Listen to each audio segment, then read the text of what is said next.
بسم الله الرحمن الرحيم. فصل في العزيمة والرخصة. تجد عزيمة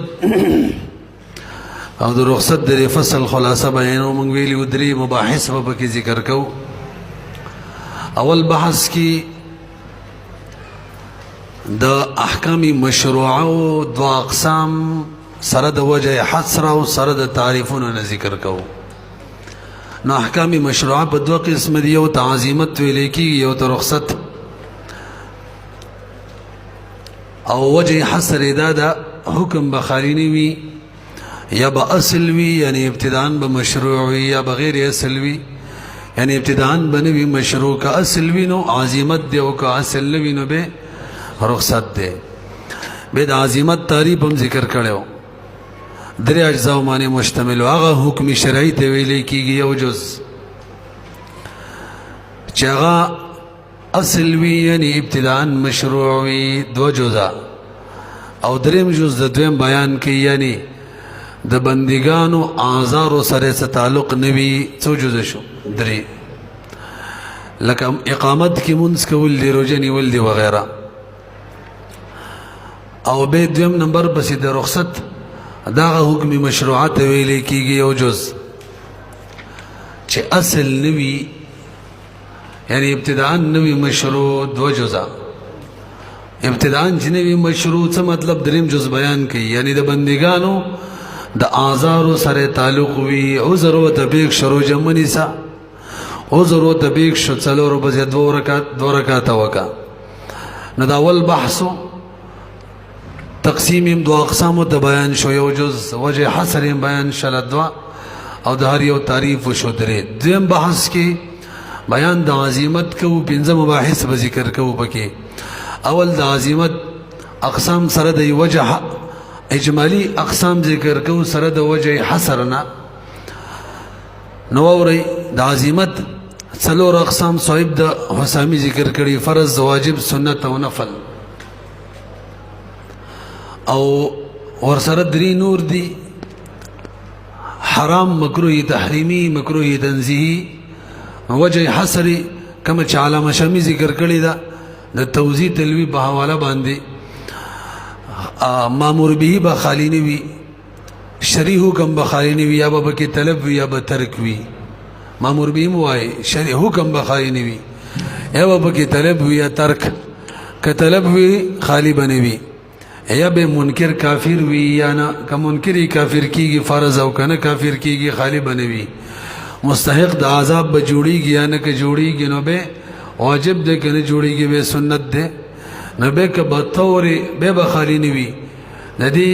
تاریک به مستحق د ملامتیا جوړیږي یا نه، که جوړیږي نو به سنت ده، کنه جوړیږي نو به نفل ده. او که ترک پکې طلب وی خالی بنوي، دلیل قطعی سره به ثابت وی یا غیر قطعی. که قطعی سره وی نو حرام ده، که غیر قطعی دو اقسام دي: یا به حرمت تنزدی وی یا به حلت. ته که حرمت تنزدی مکروه تحریمی، که حلت تنزدی وی نو به ورته ویل کېږي مکروه تنزیهی. دا اول جز بیان شو په دویم بحث کې. دویم جز کې بیان د فرضو دي کې درې اجزا ذکر کولو: تعریفی، مثالونه، حکم. نو تعریفی د فرض او تعریف د هغه حکم شرعي ته ویل کېږي چې په دلیل قطعی سره ثابت وي. حجی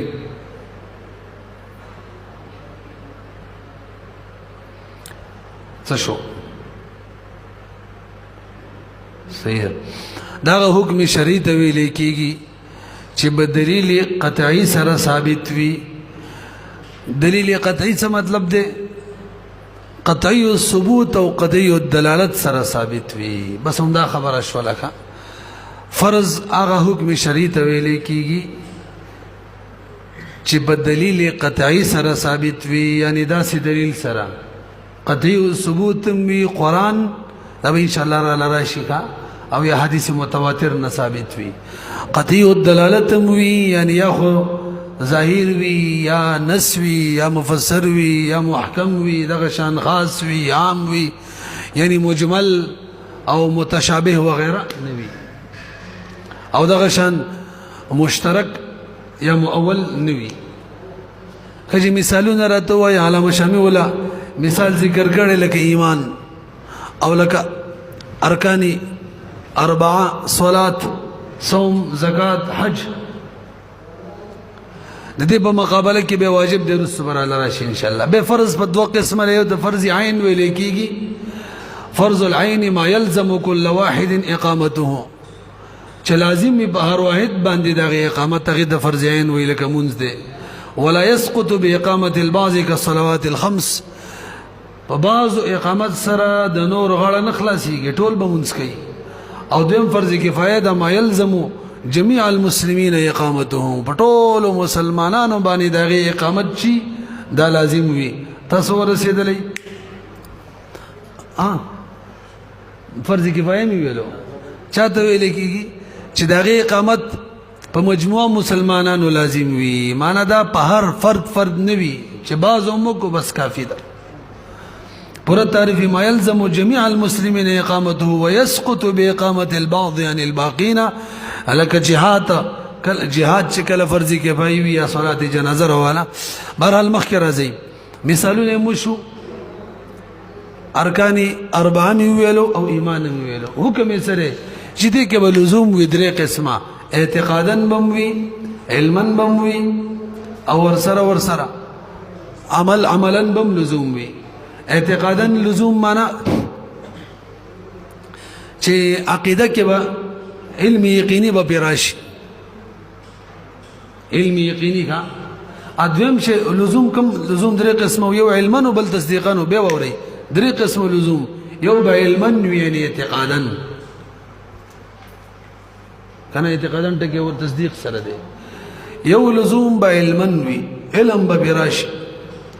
دویم لزوم چې هغه به تصدیقا بالقلب وي ازړه نه به مانی هو او دریم به عملاً وی عملی تور به کېم څه شو او دا خبرم کړی و کستا ذهن کې وی چې تصدیق قلبي او علم دا غیر شی دی علم غیر اختیاري راځي بس یو شی دی ورته علم دراله او تصدیق قلبي اختیاري برحال نتیجه دارا کڅو کې انکار وکي کافر کیږي با او کڅو کې بریک دی چونکه عملاً لزوم دی فاسق کیږي با به اور بس دریم نمبر بیان د واجب دی واجب کې مولوی صاحب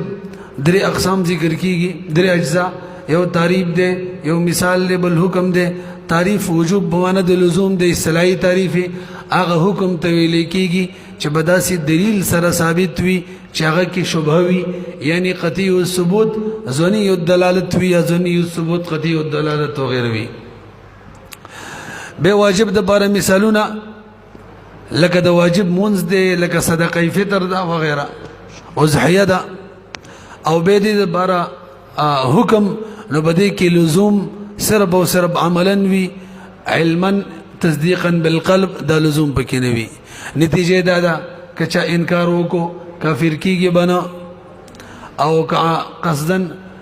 او کچا په عمل ونه کو چون کې عمل پکې لزوم شته نه به فاسق جوړيږي او دا عبارت چې کوم دی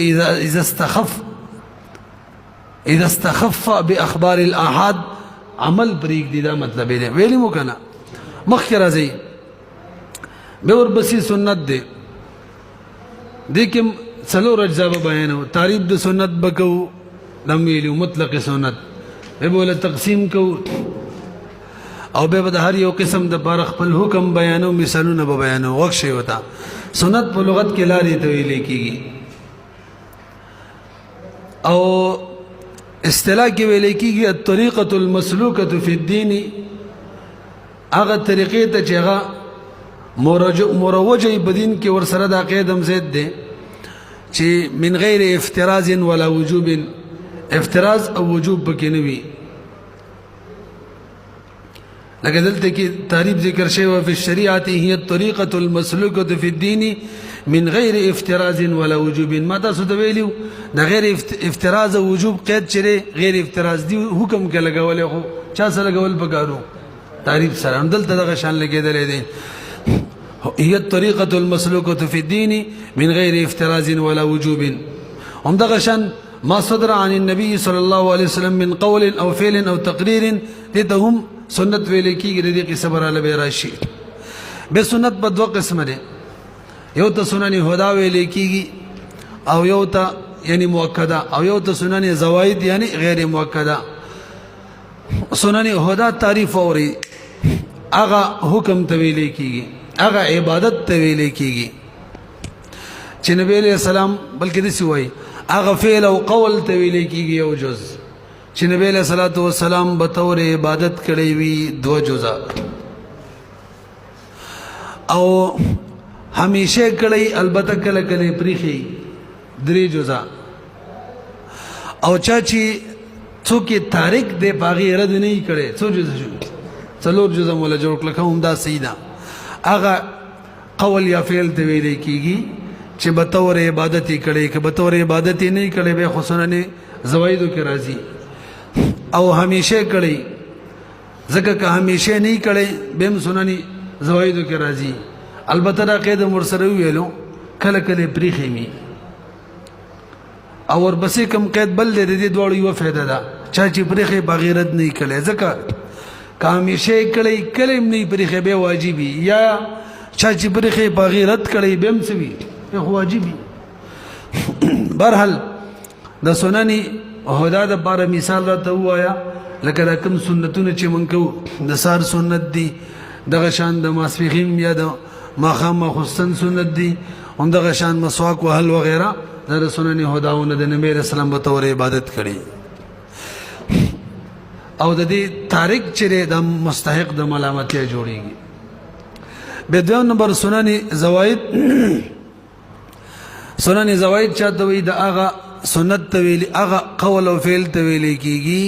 چې نبی علیہ الصلوۃ والسلام به تور عبادت نه کړي یا به تور عبادت کړي خو کله کله کړي د دې حکم د دې تاریخ چې د مستحق د ملامتیا نه جوړيږي دا پشان د نفل صاحب د وسامی به دې لپاره مثالونه ذکر کړیو امام محمد رحم الله د کتاب الاذان د مبحثنا هغه چې کله کرو ویلې دي یا قد اسا ویلې دي دغه د سنن هدا او بیان دی او کله چې لا بأس ویلې دي نو به د سنن زوائد دي او کله چې ویلې دي یعید نو به د واجب بیان دی دا مسله مشو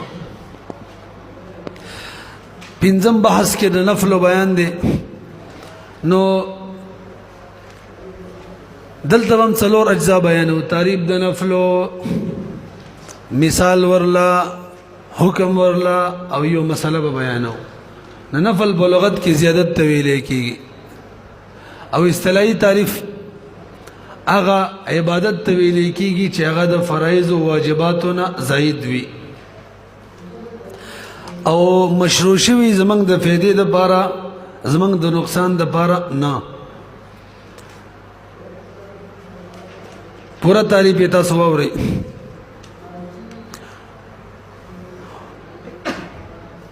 ما تفعله مما لم يجب فهو اسم لما شرع زيادة على الفرائض والواجبات وهو المسمى بالمندوب والمستحب والتطوع تصور ذلك كان فهو اسم لما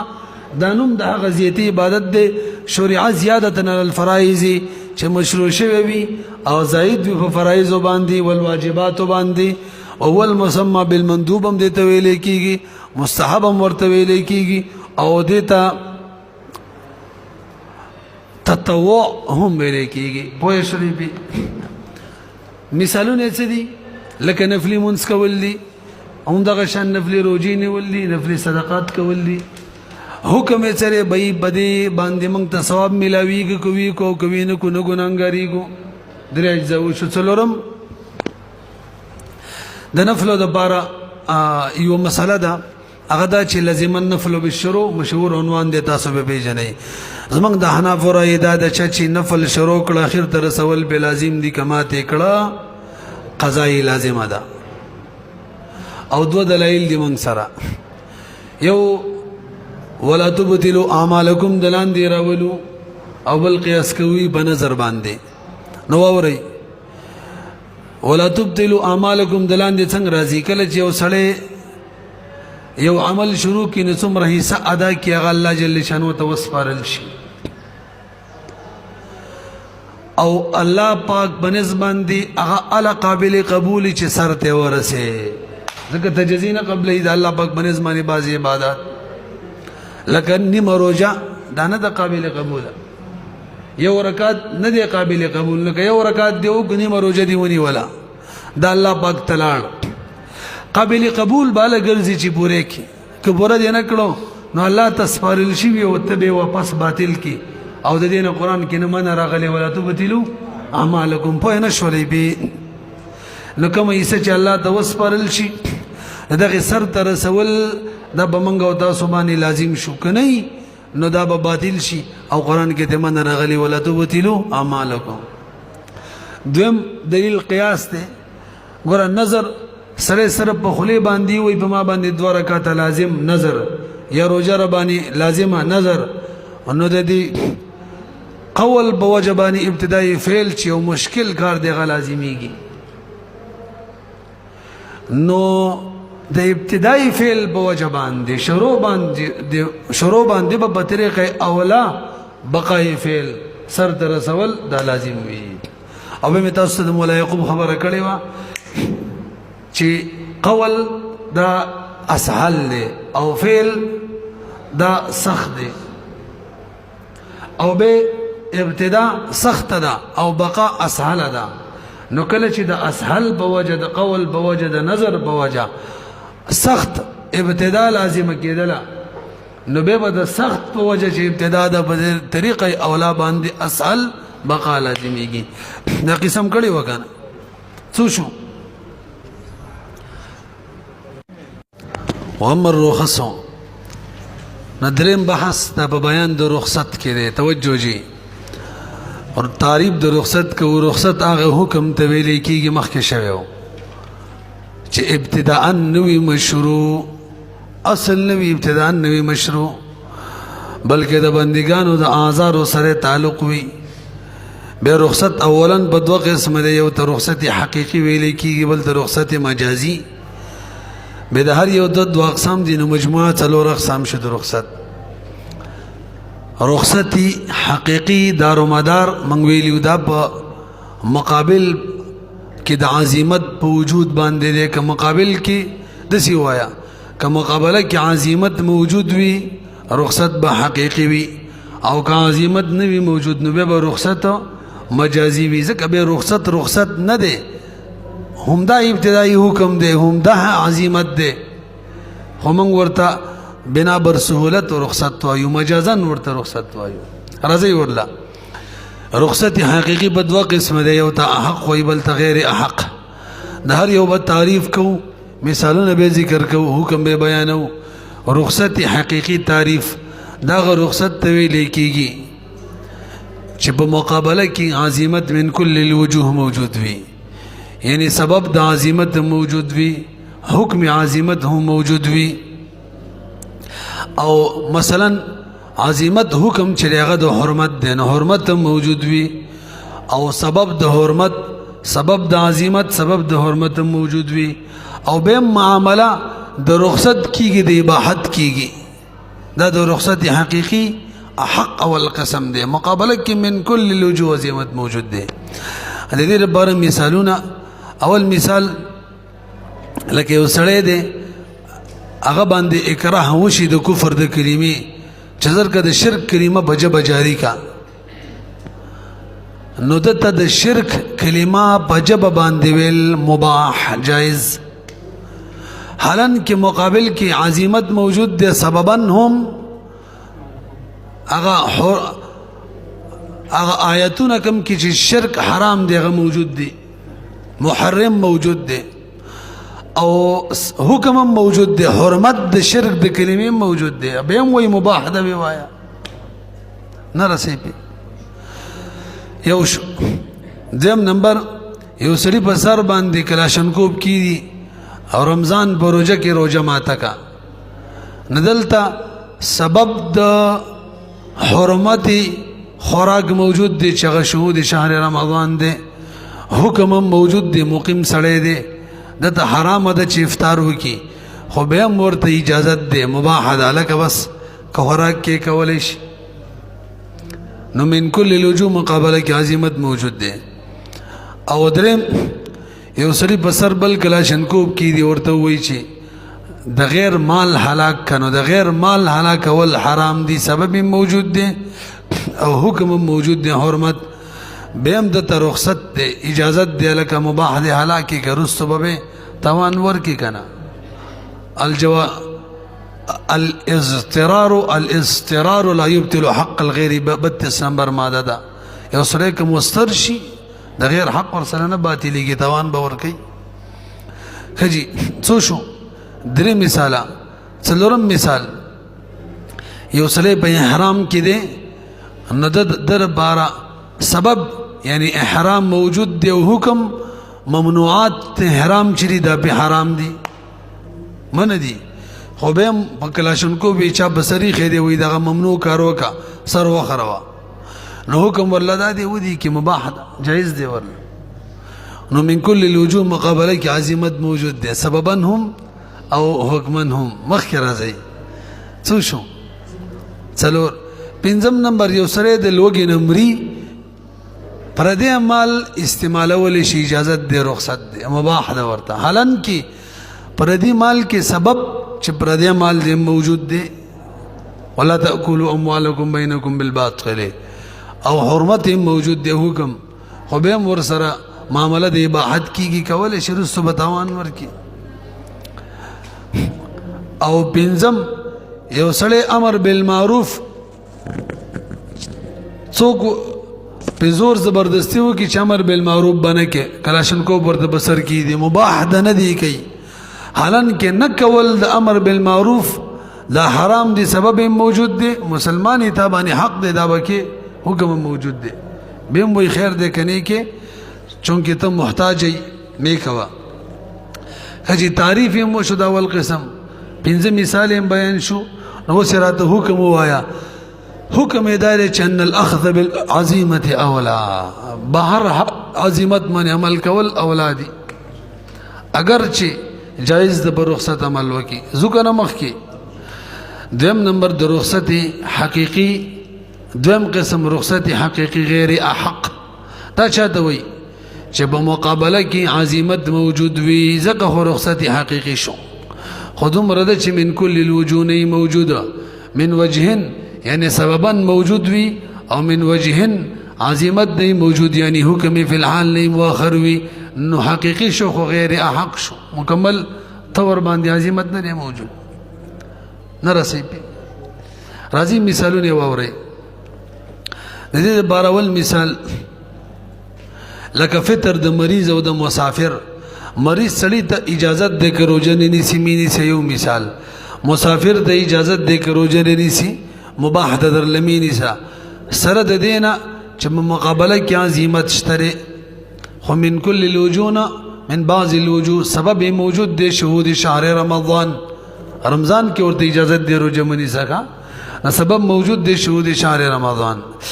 اور سره حکم البته حکم مؤخر دی فعدت من ایام اخر تا دا دو مثال شو چونکه سبب موجود دی نو علما د صاحب د وسامی فرمایي ک روزنی سی سبب موجود دی نیولې شي حکم مؤخر دی کني سی نه ګناګاریږي دا مولا جایز ده او نه بدا لازم رچی فدی حکم وکا ذکر السبب کلا مقیم شي او مریض روغ شي بس به روزه ونی سی کنه تصور رسیدلې خجی تعریف مو شو دو مثال بیان شو وسرات حکم بیان کا وای جی حکم ادا دے چې صوم افضل له بلکې د سی وای حکم ادا دے ک پروجه باندې طاقت وینو روزه دی ونیسی او که د مریض وینو به خو لازم ده او که پروجه طاقت نه مسافر په باب کې د سی وایا که روزه ورته ضرر نه ورسې نو روزه نی ول افضل دی بازمت عمل کول افضل دی او که ضرر ورسې نبی رخصت دا افضل دی پوه شولې په مخ کې راځي او کچره دا صورت پیش را لې فرق مو اوري کله روزي نیولو په وجه مریض مړ کېدل او مسافر مړ کېدل نو به ورله حکم د اباحت نه بلکې د وجوب د روزه منیسا کبه روزه ونی سه مول شي دا ولا بالکل نه جزای شهید نه دی بیا خو خودکشي کوونکی دی تاسو پوهیږئ که نه مخکې راځئ واما اتم نوعي المجازي وس مجاز دراشي مجاز دپاره هم دوه قسمه مونږ ویلي او دا هم ویلي چې د رخصت مجازي دارومدار په دې دی چې مقابله کې بې عزیمت نه وي موجوده بلې دې دوه صورت دی رخصت مجازي اتم دا رخصت ته ویل کېږي چې په مقابله کې عزیمت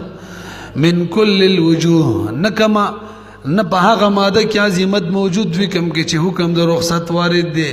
او نه د دین علاوه په بل محل کې حکم د عزیمت موجود دی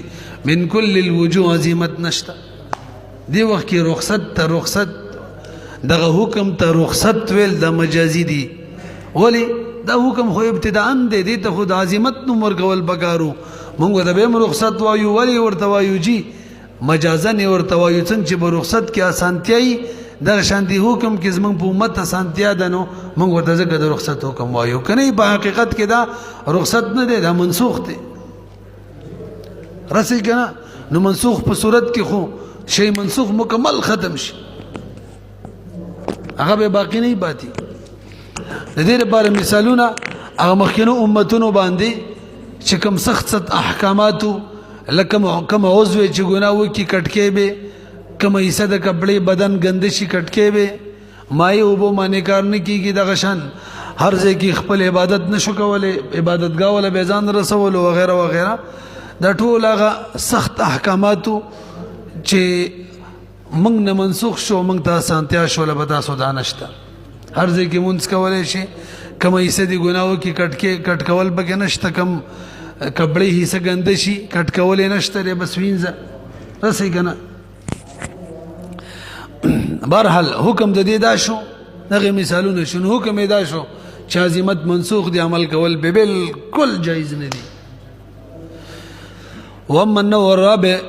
څلورم صورت دا ډېر اهم دی رخصت مجازي غیر اتم تعریف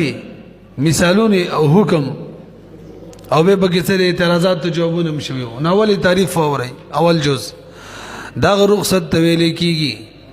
چې په کوم محل کې حکم د رخصت وارد وي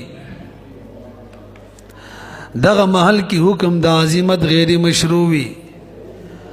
البته په نور محلونو کې حکم د عزیمت وي به الفاظ دیگر کوم محل کې حکم د رخصت وارد وي دغه محل کې حکم د عزیمت غیر مشروع وي خو عزیمت فی الجمله مشروع وي دې محل نه علاوه نور کې مشروع کړه هرې جی مثالونه بیان کو اول مثال لکه بیا سلام تراشه بیا سلام کې حکم داده چې مبیا به فی الحال نبی موجوده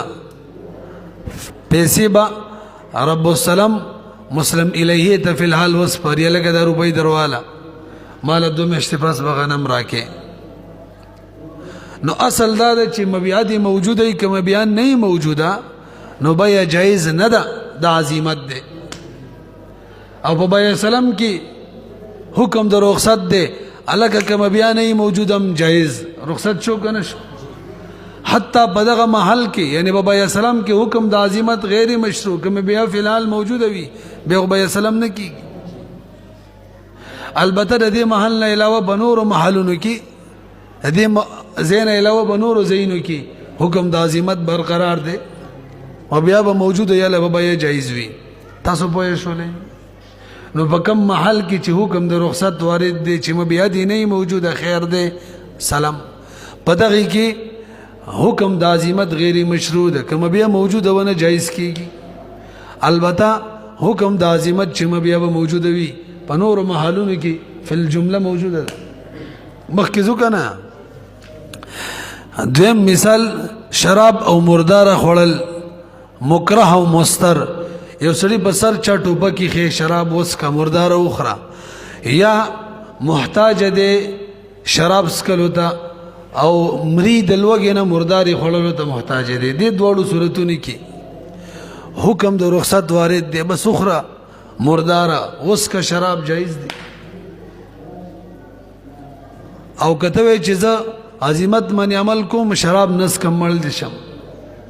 مردار نه خورم مړ دي شم دا غیر مشروع ده جایز نه ده نو اورا کوم محل کې چې حکم د رخصت وارد دی مستر او مکره د شراب او د مرداری په دې کې عزیمت غیر مشروع دی دا نشي کولی چې شراب نس کمل دي شم مردار نه خورم مل دي شم البته نور محلونو کې حرمت د شراب او د مرداری برقرار دی نه رسي زمخ کې کنه دو مثال دا شو یو مخ کې نو مجموعه درې مثال شو څلورم یو سړی موزه په خوکړی دی نو رخصت دی ور لمه سوکا نو بده محل کې حکم د عزیمت چي دی خپو وینځلو غیر مشروع دی البته د دې محل نه علاوه چا موزه نه دی په خوکړی فل جمله عزیمت مشروع دی ته بیګی کنه پټکي خو دې سواله دوی کروڑ کتابونه وته یاد دي او کنه سینه چې وته ور بسرې کې چې بای هو تی و ته دا مسله وایا پټکي استا اګه خو ته یاد را کنه مسلې ته پوسې ته کړې ویل مسله راته وای ول نه راځي را لول چې دومره هټ پټکي والے دي پس وخت ور بسر کو مو داري پټکي شو سره دا مسله ته وای دا پدې ویږي کنه مکه راځي ها بل مسله لطیفه را یاد شو یو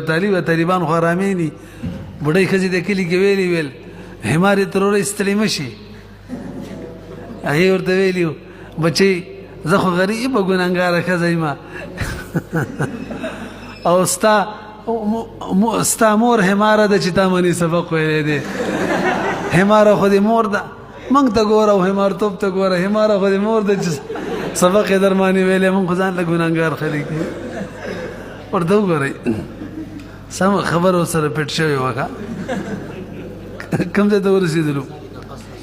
هم دغه شان بل مثال او څلور مثال شو مجموعي پنځم مثال قصر صلات زمونږ د حنابو باندې باندې رخصت دې څلور رکعات نه د دوو او د رخصتي او د رخصتي اسقاط دې ترفیه نه ده واجب ده چې دوه رکعات وکړي څلور نه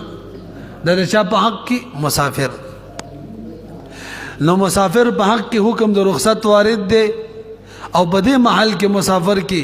حکم د عزیمت غیر مشروع دی څلور نشي کولای حفل جمله عزیمت مشروع دی مقیم څلور رکعات دي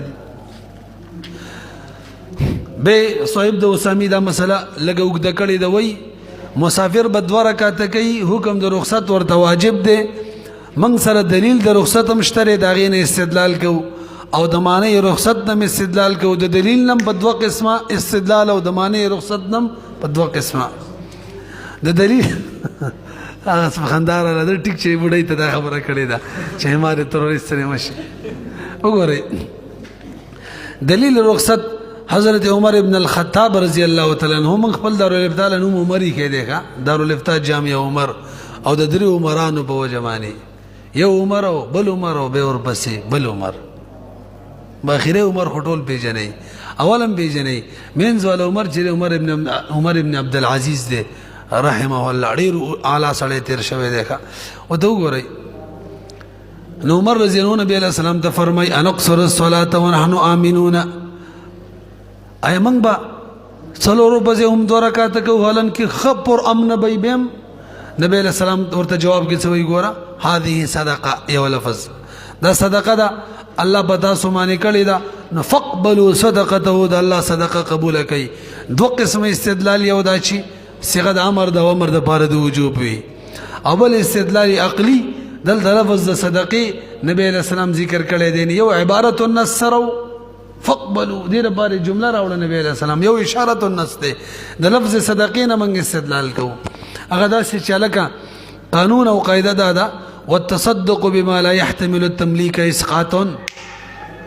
صدقه دا هغه شي کول چې هغه کې مقابل مالک نه جوړیږي دا اسقاط وی اسقاط کغه قبلې کنه قبلې ساقط او دلته د دوه څلور رکعاتونه دوه رکعاته د کې مقابل منګ چې مکلفین دا مالکان نه جوړیږي ځکه دا یو شی دا سینه دی چې یو کس په کې بل مالک جوړي نو دا د کې اوس حکم د اسقاط دی یعنی بداسي شي صدقه د چې ملک پکې د مقابل ناراضي نو بس اسقاط دی نو ځکه موږ وایو دا رخصتي اسقاط دی ترفیه نه ده تاسو پیږئ دې کوم خبره کړې و چې د الله جل شانو په حقوق کې مطلقاً مقابل که قبلی که نه قبلی دا حکم دی میراث ترڅو نه ملاو شوی شل پیرې وینا اخله مستحق دی نه ختمیږي اب بندگانو په حقوق کې به کم شي تملیک نه قبلی نو الته به اسقاط وی لکه ورثه د مقتول قاتل تعفو وکي دې کې هغه د مالک نه جوړيږي نو بس اسقاط دې که قبلی کني قبلی قصاص ساقط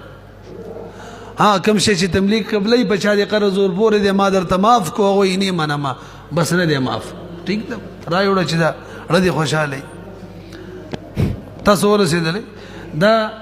دلیل رخصت نه دوه قسمه استدلال شو اوس معنی رخصت نم دوه قسمه لري اگر مولوی صاحب رخصت چی له طلب الرفق رخصت دې باره چې رفق پکې راشي نرمي راشي او ټول دنیا ته پته ده رفق په دوه رکعاتو کې به څلورو کې نشته دی یار بل وره دویم طریقه د استدلال دا قاعده او قانون دی چې کله به دوه شینو کې کله چې دوه احکامات وي داسې وایا او جنس د دواړو یو وي داسې وایا او یو کې رفق وي بلکې نه وي داسې وایا اشعار ویو ها نن سبا خو اشعار هم دا جوړ شوي دي به ته وکړي تاسو وایي جی به وایا ارشاد کله چې دوه احکامات وي داسې وایا او یو کې رفق یو بلکې نه وي داسې وایا دوش او جنس د دواړو یو وي داسې وایا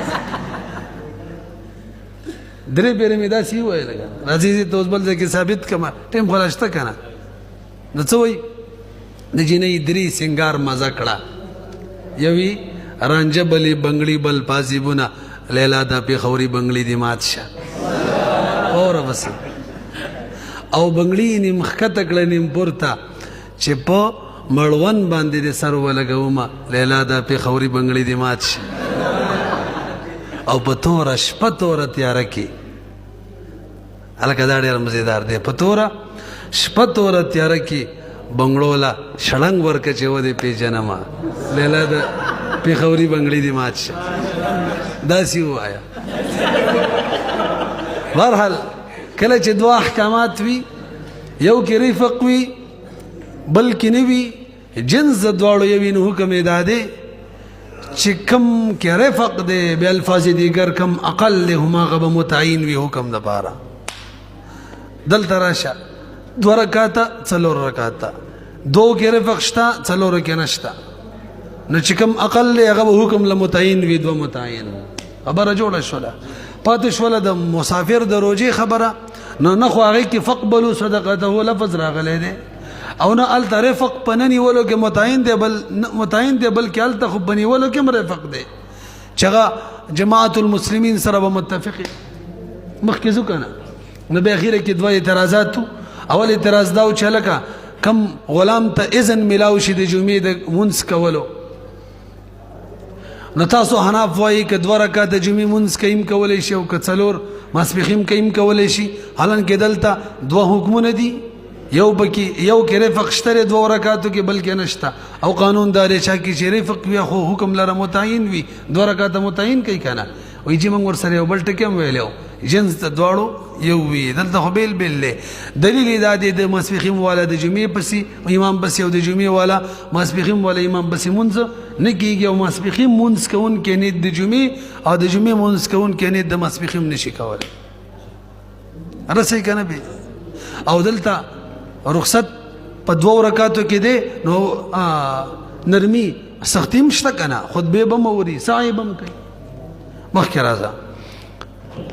او پاتې شولو د ماسپښین مونځ د مقیم سړي او د مقیم سړي دواړو یو دی د مسافر او د مقیم دواړو یو دی یو بل پسې اقتدا کولی شي وغیره همدغه شان تخریج د یو بلې مسلې کېږي او سړي نظر ومنلو قسم دی د پلان کې کار به نه کوم داسې وایه قسم ووایه دغه پلان کې کار به نه کوم ناروا دی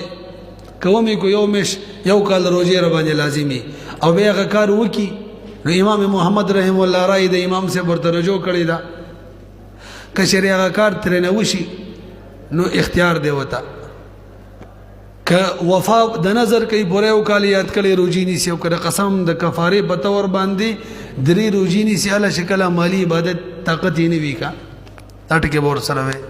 نه اعتراض زاره چې 3 یو کال رجوع کې وګوره جنسم یو دی او دوا احکامات دی او اقل بل اکثر دی یو کې رفق شته بل کې نشته رفق لدی متعین شي کنه تاسو خو اختیار دی ولا جوابداري به دلته جنسیونه دی یو به تور عبادت دی او بل به تور کفاره ده کفاره کې خود عقوبت ولا مانوي او هغه کې سختواله اگر چې د عادت به اعتبار سره کم خو سختواله بګیدا دي پسر د بل چا بوج دي بهرحال د دې د بار مثال لکه مدبر غلام جنایت وکي او خالص غلامي وکي نو که مدبر غلام جنایت وکي غلام خو نشي ورکوله د چا جنایت چې شوی نقصان چې شوی قیمت به ورکه نو قیمت یې بیسی دي نو حکم فقها دا ذکر کړي دي تا ته اختیار دی کده جنایت کم نقصان کم شوی داغي زمان پیسې ورک اختیار نشته د غلام مدبر غلام قیمت او کم جنایت شوی داغي نقصان کم زمان دی کې چې کمی پیسې کمی دی کم متعین دي ځکه د دواړو جنس یو دی او خالص غلام دغه نقصان کړي دی نو به مولا ته اختیار دی که غلام پکې ورکه یو کم جنایت کړي کم نقصان کړي دغه کم زمان پیسې جوړیږي او ورکي اختیار دی ولی جنس بدل دی یو غلام ورکول بل پیسې دي او مخکې خودواله پیسې ورکولو مالته چې کوم اقل متعین دلته اقل نه دی متعین بلکې دلته اختیار دی پوه شولې